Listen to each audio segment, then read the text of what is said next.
Amados hermanos, el pastor Pedro Saavedra les saluda. Esta es otra entrega más de la serie Cómo el Eterno levanta su edificio. Hemos destacado que la palabra venida en Juan del capítulo 14 al 16 no se refiere a la segunda venida del Señor en el futuro, sino al momento en que el Señor vino a estar en medio de los discípulos después de su resurrección, y sabemos que para después estar en los discípulos. Asimismo, la ida en estos tres capítulos, 14, 15 y 16 de Juan, tampoco se refiere a que el Señor dejara la tierra para ascender a los cielos, sino a su muerte. Su ida se refiere a su muerte y su venida se refiere a su resurrección. Sigamos adelante para leer en Juan 16 del 22 al 25. También vosotros ahora tenéis tristeza, pero os volveré a ver y se gozará vuestro corazón y nadie os quitará vuestro gozo. En aquel día no me preguntaréis nada. De cierto os digo que todo cuanto pidiereis al Padre en mi nombre os lo dará. Hasta ahora nada habéis pedido en mi nombre. Pedid y recibiréis para que vuestro gozo sea cumplido. Estas cosas os he hablado en alegoría. La hora viene cuando ya no os hablaré por alegoría, sino que claramente os anunciaré acerca del Padre. Notemos, amados, que no eran las cosas del cielo que el Señor nos anunció claramente, sino las cosas acerca del Padre. Los versículos 26 al 28 continúan diciendo: en aquel día pediréis en mi nombre, y os digo que yo rogaré al Padre y no os digo que yo rogaré al Padre por vosotros, pues el Padre mismo os ama, porque vosotros me habéis amado y habéis creído que yo salí de Dios. Salí del Padre y he venido al mundo. Otra vez dejo el mundo y voy al Padre. Ese es el versículo 28.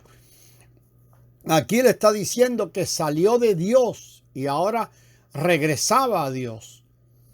Los versados, según los versados en griego, destacan que la palabra mundo en este versículo 28 es la misma que se traduce mundo en Juan 3:16, refiriéndose a las personas del mundo. Por lo tanto, la frase he venido al mundo puede traducirse he venido a las personas del mundo. Él salió del Padre a las personas del mundo. Esto significa que que el Señor vino de Dios al hombre. Luego Él dejó a las personas del mundo y regresó al Padre. Esto significa que ahora fue del hombre a Dios. Los versículos 29 y 30, allí leemos, le dijeron sus discípulos: he aquí ahora hablas claramente y ninguna parábola dices. Ahora entendemos que sabes todas las cosas y no necesitas que nadie te pregunte. Por esto creemos que ha salido de Dios. Hermano, destacamos este final del versículo 30. Por esto creemos que ha salido de Dios. Y suena con un poco de pena. Los discípulos no habían creído sino hasta ese momento en que el Señor había salido de Dios. Ellos habían creído, digámoslo de esta manera, demasiado tarde. En ese momento el punto no era que Él había salido de Dios, sino que iba a Dios. Hasta ahora ellos solo habían entendido la primera parte y no la segunda. Debemos recordar que la primera sesión de Juan nos habla de que Dios entra en el hombre. Y la segunda, en la que hemos dividido estos estudios, es que el hombre entre en Dios. Cuando el Señor dijo estas palabras, los discípulos no entendieron.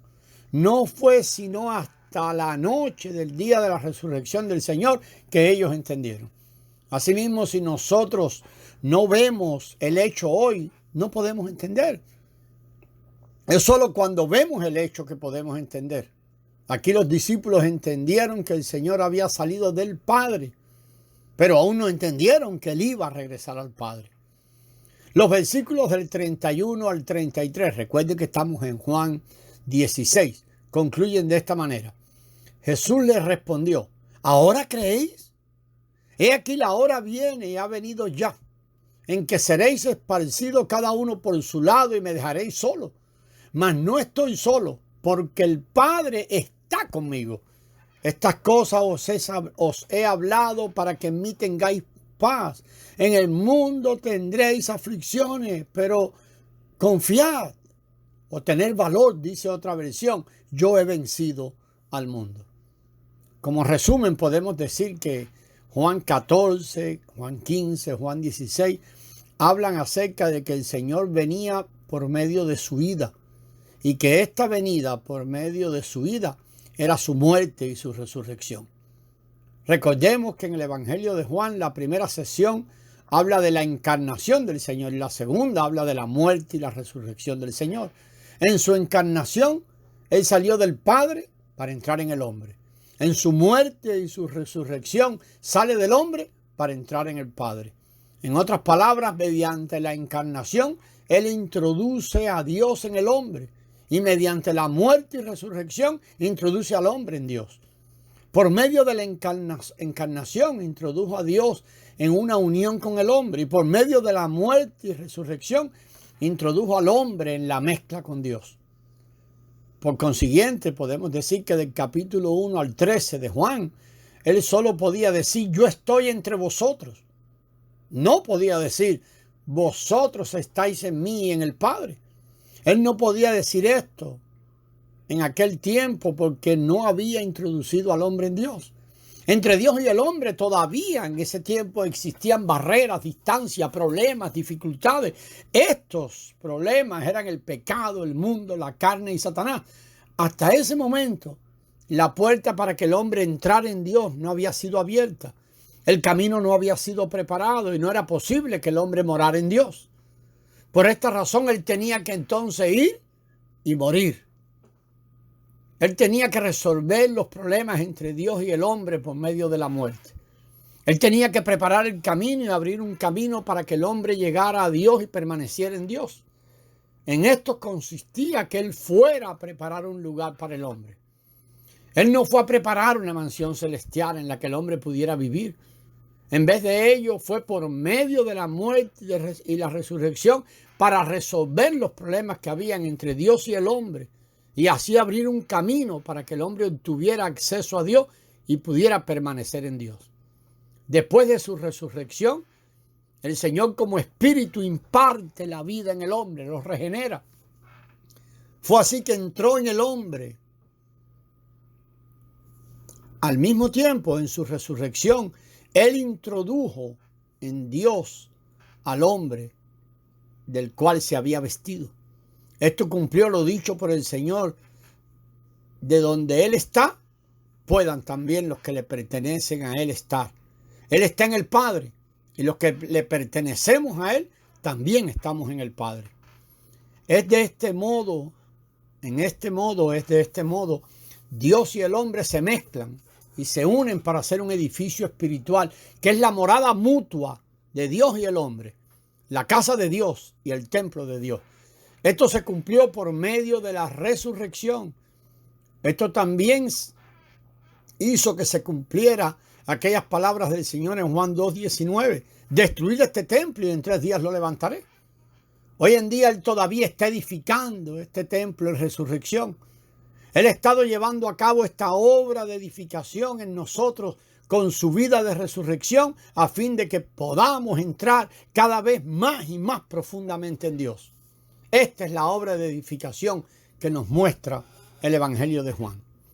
Ya mencionamos que Juan 14, Juan 15 y Juan 16 constituyen ese mensaje, ese sermón, por decirlo así, que el Señor dio a los discípulos en la noche en que fue traicionado después que Él había establecido su cena.